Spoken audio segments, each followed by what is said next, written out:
우리 안에 계신 주님은 오늘도 살아계셔서 우리와 동행하시고 실제로 정말 우리 옆에 존재하는 어느 누구보다도 분명하고 확실하게 실제로 역사하시고 우리를 인도해 가시는 그런 우리의 주님이십니다.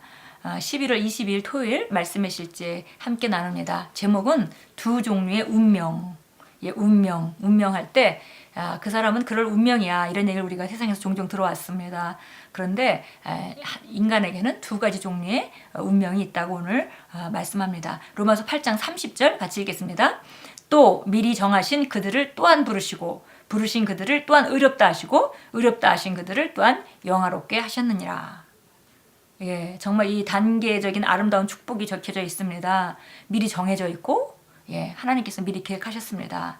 그래서 그들을 때가 되매 부르셨고 또 부르실 때 그 응답하고 나오는 사람을 의롭다 하시고 또 그 의롭다 하시고 끝난 것이 아니라 영화롭게 하셨습니다. 영화롭다는 것은 하나님의 능력으로 함께 사는 삶을 말하는 것이죠. 그래서 우리를 부르시고 의롭다 하시고 또 영화롭게 하셨습니다. 읽겠습니다. 모든 인간에게는 두 개의 운명이 있습니다. 바로 자연적인 운명과 신성한 운명입니다. 자연적인 운명은 당신이 태어난 가문이나 국적, 당신이 관련되어 있는 사람들, 당신이 받아들여온 정보나 교육 등과 같은 요소들에 의해 통제됩니다. 이 모든 것들이 당신의 자연적인 운명에 영향을 미칩니다. 예를 들어 스스로의 성취에 의해서가 아니라 태어난 가문의 덕으로 부자인 사람들이 있습니다. 그것은 그들의 자연적인 운명입니다.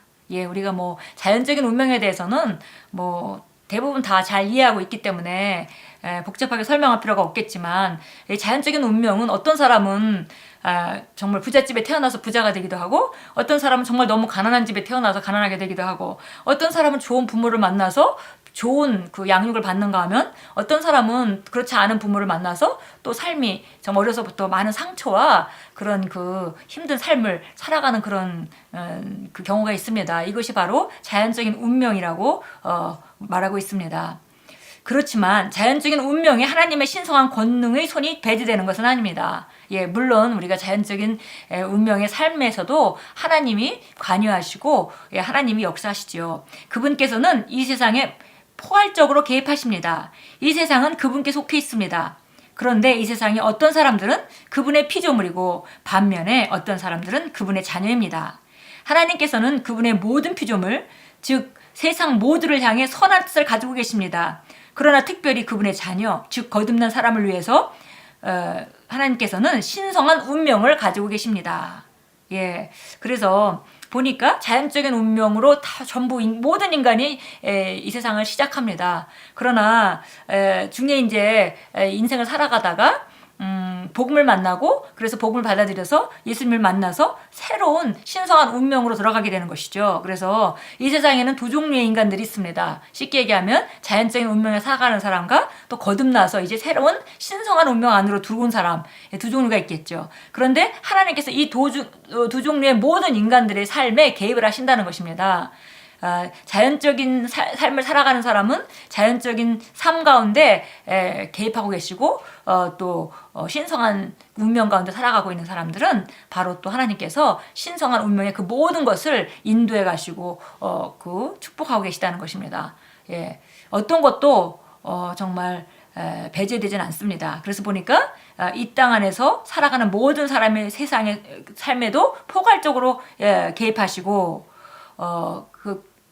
그분들도 하나님의 바로 피조물이기 때문에 그래서 우리가 성경에서 읽을 때 마치 좀 많은 이제 그리스도인들이 특별히 어린 그리스도인들이 하나님이 나를 특별히 사랑하기 때문에 나를 구원하셨다 이렇게 표현해서 그렇게 하나님의 사랑을 느끼는 것은 좋은 일이지만 실제로 하나님께서는 정말 이 세상에 있는 모든 영혼들을 사랑하십니다. 그러나 그 삶에 개입하는 정도는 이 세상의 피조물들 그러니까 피조물들로서의 그 자연적 운명을 살아가는 사람들에게 개입하시는 그것보다 좀 더 적극적으로 우리를 가르치시고 인도해 가시면서 우리 삶에 더 신성한 운명에 들어온 하나님의 자녀들은 더 많이 개입을 하실 수 있는 그 차이가 있겠죠.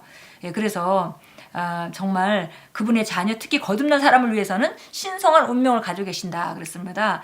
한 사람의 신성한 운명은 그가 거듭날 때 비로소 시작됩니다. 바로 하나님께서 당신의 아버지가 되시고 당신을 이끄시기 시작하시는 그때입니다. 이때 하나님께서는 당신 안에 거하시며 당신을 인도하실 성령님을 보내십니다. 이제 성령님은 당신의 심령 곳곳에 거하고 계십니다. 이제 자연적인 운명을 사는 사람의 삶에 대해서 그들에게도 하나님이 개입을 하고 계시다 이렇게 말했고요. 그러나 이제 자연적인 운명을 살던 사람이 신성한 운명으로 들어오는 그 기점이 바로 거듭날 때 시작되는 것이다 그랬고요. 그 신성한 운명으로 들어오는 순간에 하나님께서는 우리 안에 거하시면서 우리를 그 신성한 운명 가운데로 완벽하게 인도하게 가실 성령님을 바로 보내신다 했습니다. 그래서 이제 그 성령님은 우리가 거듭난 이후에 우리 안에 오셔서 우리 안에 거하시면서 우리를 계속 말씀을 비추시고 말씀을 계시하시면서 우리를 인도하시고 그 신성한 운명 가운데로 우리가 완벽한 신성한 운명 가운데 걸을 수 있도록 인도하시는 바로 그분으로 말미암아 살게 된다 그랬습니다. 이 신성한 운명은 성령님과 동행하는 삶이고 바로 우리가 삶의 그 성공 여부는 그분과 어떻게 교제하고 어떻게 교통하고 그분께 얼마만큼 양보하느냐에 딸려 있다는 말씀이죠. 그래서 오늘 두 종류 운명을 말하면서 신성한 운명이 있다는 것을 우리 그리스도인들이 발견해야 되겠고요. 그리고 그것은 바로 우리가 하나님의 말씀과 우리 안에 계신 성령님의 도움을 얼마만큼 받느냐에 그 삶의 질이 결정된다고 분명하게 지금 말씀하고 계시는 것입니다. 자연적인 운명을 벗어나서 신성한 운명 가운데 들어온 사람들도 아직도 정말 신성한 운명 안에서 성령님과 말씀의 도움을 받아서 신성한 운명 안에서 사는 것이 아니라 정말 거듭났음에도 불구하고 자연적인 운명에 제한받고 살아가는 사람들이 아직도 너무나 많이 있는 것 같습니다. 오늘 정말 우리에게 정말 너무 좋고 필요한 메시지입니다. 그러므로 당신은 세상과는 다릅니다. 요한복음 15장 19절에서 예수님께서 하신 말씀과 같습니다. 내가 너희를 세상에서 택하였기 때문에 세상이 너희를 미워하느니라. 약간 한국 번역본이 약간 좀 미흡한 부분이 있는데요. 영어본에는 내가 너희를 세상에서 택하였기 때문에 세상에서 택하였다라는 말을 chosen you out of the world 이렇게 돼 있습니다. 그러니까 마치 내가 세상으로부터 너를 꺼집어내는 그런 선택을 했다. 이런 그 표현으로 되어 있죠. 그래서 chosen you out of the world 이렇게 돼 있습니다. 그러니까 내가 너를 세상을 밖으로 끌어냈다. 이런 뜻이 되겠습니다. 거듭난 모든 사람은 이 세상에 속하지 않습니다. 당신은 예수님에 의해 이 세상으로부터 뽑힌 자입니다. 뽑혔다는 게 좀 말이 좀 이상한데요. 이 세상으로부터 빠져나와 그러니까 선택돼서 빠져나오게 된 그런 상태를 말하고 있습니다. 뽑혔다는 것이. 그분께서는 당신에게 이미 그분의 표시를 해두었습니다. 우리는 이미 이 땅으로부터 빠져나와서 정말 이 세상에서부터 마치 이렇게 우리가 어떤 많은 물건 중에서 손으로 하나하나 이렇게 꺼집어내듯이 그런 표현으로 돼 있죠. 그래서 우리는 바로 지금 이 세상에서 꺼집어내진 사람이다. 이런 표현입니다. 그리고 우리는 성령으로 말미암아 우리가 표시되어 있습니다. 하나님의 것이라는 마크, 그러니까 표시가 되어 있습니다. 어떤 사람이 자연적인 운명을 살고 있는지 아니면 신성한 운명을 살고 있는지 어떻게 알 수 있습니까? 매우 간단합니다. 그의 삶에서 누가 영광을 받으십니까? 그가 하는 일에서 누가 높임을 받으십니까? 누가 찬양을 받으십니까? 그가 하는 일 뒤에 누구의 능력이 있습니까? 그가 누구를 위해 삽니까? 이에 대한 모든 대답이 주님이라면 그것이 바로 신성한 운명입니다. 성경이 그렇게 말씀합니다. 그래서 그리스도인은 정말 자연적인 영역의 그런 운명 가운데 살다가 이제 신성한 운명을 받고 이제 신성한 운명대로 살아가야 되는데 그 신성한 운명을 사는 것은 이제 이 세상의 법칙이나 방식이나 태도로 살아가는 것이 아니라 하나님의 말씀으로 성령의 조명을 받아서 우리가 변화되고 사고를 새롭게 하고 우리가 접근을 달리하고 하면서 지속적으로 정말 신성한 더 온전한 신성한 운명 가운데로 우리가 나아가게 되는 것이죠. 그래서 그렇게 이제 우리가 그런 동행하는 삶을 살아가고 있는데 그렇다면 모든 그리스도인들이 신성한 운명 가운데 있긴 한데 신성한 운명을 잘 살고 있는 것인지 무엇으로 분별하냐 하면서 몇 가지 기준을 줬습니다. 그의 삶에 누가 영광을 받는가? 주님이 영광을 받는다면 그렇다면 그것은 신성한 운명을 살고 있는 것입니다. 그러니까 어떤 사람이 성공을 했는데 다른 사람 보기 그 사람 참 능력이 있어 라고 보여진다면 그것은 자기 자연적인 능력의 힘으로 살아가고 있는 모습이기 때문에 하나님께서 영광을 받으시는 것은 아니죠. 그런데 그 사람은 그렇게 탁월한 사람이 아닌데 그 사람 가운데 그 사람이 사는 삶의 축복이나 그 사람이 그 열매는 너무나 아름다울 때 그분이 함께 하시는 하나님이 그 사람과 함께하고 있구나라는 것을 모든 사람에게 인정받게 될 때 그것은 바로 신성한 운명 가운데 살고 있는 것이 분명한 것입니다.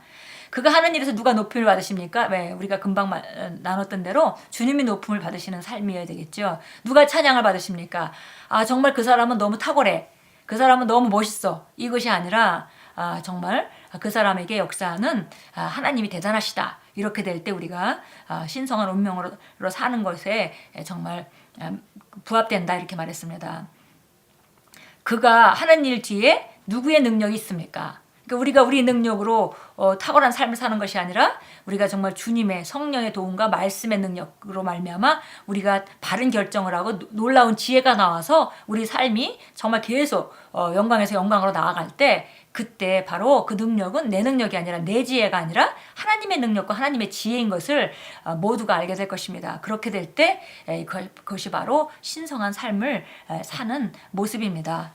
그러고 보니까 결국 지금 우리가 얘기했던 누가 영광을 받는지, 누가 높임을 받는지, 누구 능력으로 기능하는지, 누가 찬양을 받는지, 정말 누구를 위해서 살고 있는지, 이런 그 기준에 합당하게 살으려면 이것은 하나님의 말씀에 걷고 또 성령의 도움을 받지 않고는 도저히 살 수 없는 삶이죠. 그러니까 결론적으로 오늘 두 종류 운명을 말씀하면서 크리스 목사님은 자연적인 운명과 그 신성한 운명이 있는데 내가 그리스도인이라면 네가 아직 그 신성한 운명에 들어오지 않은 불신자라면은 신성한 운명이 너한테 있다는 걸 알고 선택을 해라 이런 메시지가 되겠고요.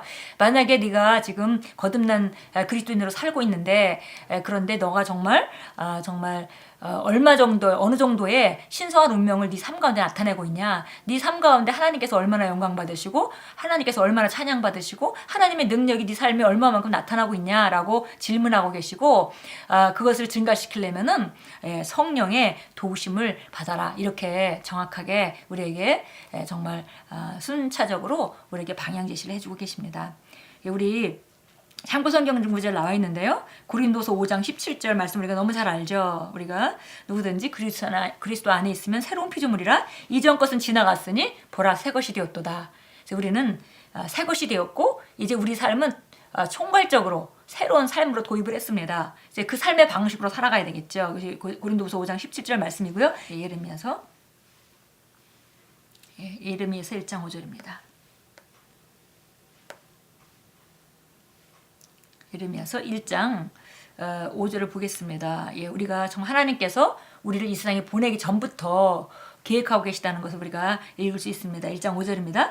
내가 뱃속에서 너를 짓기 전에 너를 알았고 내가 태에서 나오기 전에 너를 거룩하게 하였고 너를 민족들의 선지자로 정하셨노라 하시기에 내가 뱃속에서 너를 짓기 전에 너를 알았고 내가 태에서 나오기 전에 너를 거룩하게 하였고 너를 민족의 선지자로 정하였노라. 그러니까 지금 이제 선지자에 대한 얘기인데요. 이제 개인적인 얘기겠죠. 그래서 내가 뱃속에서 너를 짓기 전에 이미 내 계획 안에 너가 있었다는 거죠. 나는 널 알았다 그랬고요. 그리고 너가 태에서 나오기 전에 너를 거룩하게 하였고 그 다음에 민족의 선지자로 나는 너를 이미 예정해서 이 땅에 보냈다라고 말합니다. 이것은 어느 한 사람의 개인의 얘기가 아니라 우리 모든 사람에게 하나하나 하나님께서 똑같은 계획을 가지고 계셨다는 것을 우리에게 알려줍니다. 우리가 짓기 전에 하나님께서 이미 계획이 있으셨습니다. 우리가 자연적인 영역에 아기가 태어나는데 부모님이 정말 우리도 아이가 있으면 좋겠다 하고 계획을 하시죠. 그런데 우리는 어떤 아이가 나올지 인간은 알 수가 없습니다. 그런데 그러기 전에 그런 모든 과정 이전에 하나님께서는 이미 우리 각자를 아셨고 그 다음에 계획하셨고 또 보내셨다는 것입니다. 에베소 1장 11절 한번 보겠습니다. 신약성경에 에베소 1장 11절입니다. 에베소 1장 11절 같은 말씀인데요. 자, 모든 것을 그 자신이 의도한 대로 행하시는 이의 목적을 따라 우리가 예정되어 그분 앞에서 유업을 받았으니 이는 먼저 그리스도를 믿었던 우리로 그의 영광의 찬양이 되게 하려 하심이라. 예, 그래서 모든 것을 그 자신이 의도한 대로 행하시는 하나님이 그분의 목적을 따라서 우리가 이 땅에 왔는데 바로 그분의 목적이 있다는 것이죠. 우리가 예정되어서 그분의 유업을 받았다 그렇게 되어 있습니다.